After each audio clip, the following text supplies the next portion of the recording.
Video game controllers. The middleman between the player and the fun.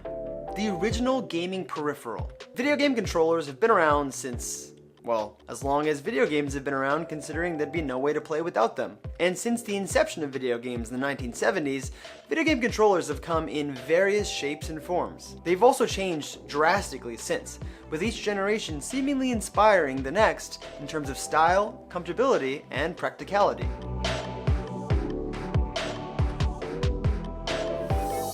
The first generation of video game developers, dating back to the 1970s, were burdened with the task of creating video games with very little examples to pull from and extremely limited hardware to play them on.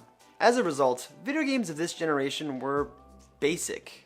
I mean, extremely basic. Take the Coleco Telstar for example. The Telstar came with 3 games: handball, hockey, and tennis. Tennis is essentially what most people today recognize as Pong, hockey is the same game but with 2 more paddles, and handball is, yet again, the same game only with 1 paddle bouncing the ball off of a wall. It's essentially Pong for lonely people. Because video games were so basic at this time, video game controllers didn't need to do much. A simple knob or 2 were all that was required, and typically, that's what you got. Being that there was no conventional way to design a controller in the 1970s, most of the designs were questionable, to say the least.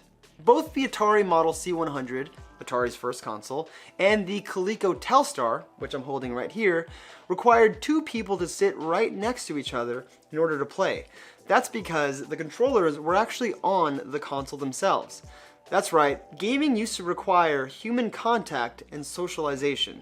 Interestingly enough, it was actually the very first console, the Magnavox Odyssey, that first featured controllers that could actually detach from the console itself. Something that would become a standard of gaming in generations to come. Now that brings us to Generation 2. Gen 2 was the era that brought us, of course, handheld video game controllers, but most importantly, in this generation, instead of having a variety of games hardwired onto each console, interchangeable ROM cartridges became the norm. Video games no longer meant just bouncing a blip between rectangles. This meant that controllers of this generation had to be designed with more versatility to accommodate for the more complex games. Though by today's standards, Donkey Kong is far from a complex game, when you compare this to video games of the previous era, it's clear that video game technology made a huge leap. And judging by the look of most second-gen controllers, it's clear designers had their hands full adjusting to it. One of my favorite examples of that had to be this one right here. This is the controller for the ColecoVision. It has a huge knob on it, 2 clicky buttons. In case you didn't notice, it's got a gigantic keypad taking up half of the controller.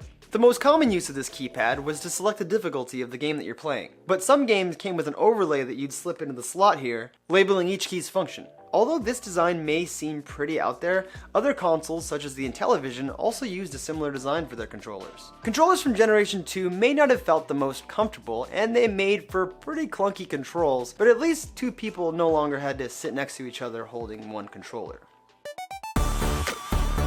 Generation 3 is perhaps one of the most important generations in video game history. This is when video games started to look like video games, and video game controllers started to look like, well, video game controllers. This is the era that brought The Legend of Zelda, Super Mario Bros., Metal Gear, and Final Fantasy. These are the video games that set the standard for what a video game should be, and that standard remains prevalent today. It's only fitting that this foundational era in video game history also set the standard for how a video game controller should look and function. For all of this, we really have Nintendo to thank. I mean, take a look at this controller. There's no knobs, there's no dials, no giant keypads. Most importantly, there's no wasted space. Movement controls on the left, action buttons on the right. A basic button layout that worked so well that it's still being used today. By everyone. There were other controller designs at the time, namely by Sega and Atari. They both launched their consoles paired with basic paddles with big joysticks and buttons on the side akin to what you'd see in the second gen. But as soon as the NES gained popularity, everyone else was like, hold on a minute, forget those old things, we can make our controllers cool too. And soon enough, both Sega and Atari had released new NES-looking controllers for the Master System and 7800 respectively. Naturally, by the 4th gen, video games had evolved even further, and video game controllers with 2 action buttons were no longer going to cut it.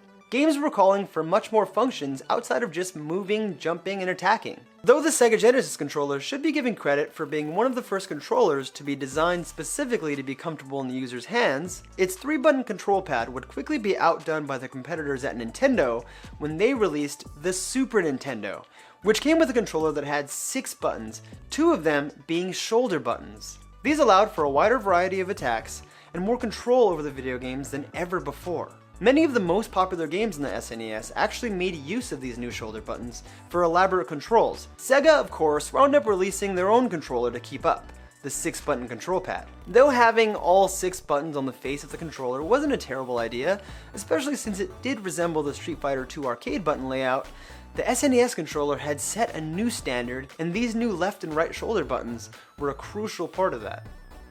Now, Gen 5 not only saw an improvement in graphical fidelity like all the other generations, what made Gen 5 special was that it was the jump between 2D gaming and 3D gaming.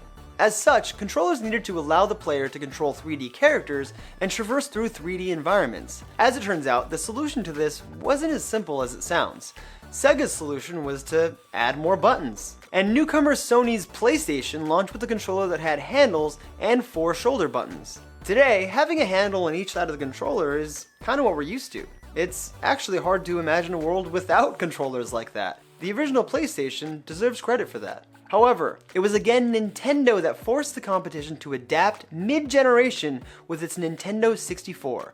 The Nintendo 64 controller doesn't have the most conventional shape, and it may not be the most comfortable to hold in your hand, but it's the implementation of an analog stick that allowed for the kind of precise movement required to truly navigate the 3D worlds of the 5th generation. As with previous generations, Nintendo's competitors were forced to reissue new controllers, like the Sega Saturn's crazy-looking 3D controller. However, rather than simply keeping up with Nintendo, Sony would actually outdo them when they released the DualShock controllers. The DualShock controllers had 2 analog sticks and were capable of vibration feedback, a feature not present on the Nintendo 64 controllers without the use of a rumble pack attachment.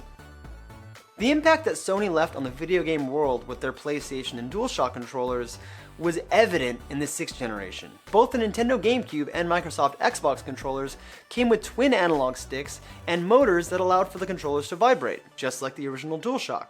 Let's be real, in this generation, the 6th generation, Sony's new DualShock 2s and Nintendo's GameCube controller were hard to beat in terms of comfortability and functionality. But where is the fun in being conventional? Sega seemed tired of simply playing catch-up with the controllers that the previous generation had to offer. Sega was looking to be the innovator this time around. Sega's Dreamcast controller was behind in a lot of ways. It only had 1 analog stick, and it required an extra peripheral in order to make use of the vibration feedback that every other major console came stock with. And overall, it just didn't feel comfortable to hold. But where it lacked in, well, basic functions compared to every other controller at the time, it made up for in its unique and creative memory storage unit, the VMU. Primarily, the VMU is a memory storage unit that plugs into one of the top slots of the Dreamcast controller. The VMU actually served many functions, including a real-time clock, a second screen, and it even played its own mini-games. The VMU is actually very helpful in games like Resident Evil Code Veronica, where you can use the second screen to actually view your health meter through this window here. Now, the Dreamcast controller may not have been the best controller by most metrics, but it added a level of interactivity not present in any other primary video game controller of the 6th generation. Then came the HD era. Graphical enhancements are inevitable between and even during gaming generations. At this point, the console wars had become a competition between Sony and Microsoft over who could produce the better graphics. Their controllers are sort of a reflection of that. Sony's 2 primary controllers at the time, the 6-axis and most importantly the later released DualShock 3, were refined versions of the DualShock 2. Microsoft, on the other hand, found a way to convert their original Xbox controller abomination into something that was meant to be held by human hands in the Xbox 360 controller. Because graphical fidelity and hardware capabilities were the main selling points of the Xbox 360 and the PlayStation 3, controllers really just needed to be responsive and comfortable to play with for long periods of time. Nintendo, on the other hand, was in a league of their own. Rather than focusing on powerful HD hardware, Nintendo came up with a new way to enjoy games, and their controllers had a huge part in that. Most of Nintendo's entire presentation at E3 2006 was focused on the Wii's controller, the Wiimote, and all of its capabilities. This new Wiimote could be a baseball bat, a sword, a fishing pole, and much more. It was so versatile that the Wii didn't even have to be as powerful as the competition because the Wiimote allowed for an experience that you just couldn't get on the PS3 or the Xbox 360. Of course, this eventually led to Sony and Microsoft releasing their own motion controllers in the PlayStation Move and the Xbox Kinect. And if you don't remember them, it's probably because you're trying to forget. Now we're approaching the modern era of gaming, and if you've been playing games for the past 10 years or before it, you're probably very familiar with this era. Xbox released what I find to be one of the most comfortable gaming controllers ever for the Xbox One. Nintendo reversed pretty much all of the good things I had to say about them in the last generation with their release of the Wii U and the Wii U's primary gamepad. I mean, it's a tablet encased in bulky plastic. Its functionality was interesting, and the Wii U had a fun, albeit small library of games, but having to carry this bulky thing while playing games just didn't feel comfortable. Well, it seemed Nintendo was aware of this, and in a bold move not seen in decades, Nintendo released a second console within the same generation, the Nintendo Switch. The Switch controllers, or Joy-Con, could detach and reattach to the console at any time, had motion controls like the Wii, and could even be slipped into a cute, puppy-looking holder to form one single controller. Generation 8 also marked one of the most significant changes in Sony's controller, the DualShock. Rather than undergoing small tweaks in tech and physical appearance like previous DualShock controllers, the DualShock 4 added a 2-inch touchpad that allowed players to use touch, click, and swipe gestures. It's kind of like they threw a laptop trackpad onto a DualShock controller. An interesting feature now exclusive to the PlayStation thanks to these controllers. So here we are, the current generation. Generation 9. This is a modern generation primary controller. Xbox continues to keep it classy, comfortable, and simple. This time around, it's Sony who turned in a flashy new design. They've finally ditched the DualShock controller that we've all grown so accustomed to since the original PlayStation. The PlayStation 5 comes with the new DualSense controllers. And while their shape and button layout may be reminiscent of the DualShock, everything else has gone through massive changes. It's got a sleek, futuristic two-tone design, translucent buttons, and an even bigger trackpad. But what makes the DualSense controller truly unique is not its aesthetic design, it's the technology that's inside the controller. Sony's DualSense features haptic feedback that allows it to vibrate in unique ways depending on the scenario or environment in the game that you're playing. On top of that, it actually has adaptive triggers that become easier or harder to press to adapt to the game that you're playing. The DualSense controllers provide a unique way of bringing you closer to the game that you're playing without actually taking your attention away from the screen. If I had to think of the biggest compliment that I could give to a controller, that would have to be it. When you look back at each generation and how controllers have evolved, it's hard not to appreciate how far they've come. It's even harder not to get excited about where technology like that of the DualSense will take us in the future. At the same time though, it's also important to acknowledge just how influential controllers of the past were. And it's still evident in the design of controllers today.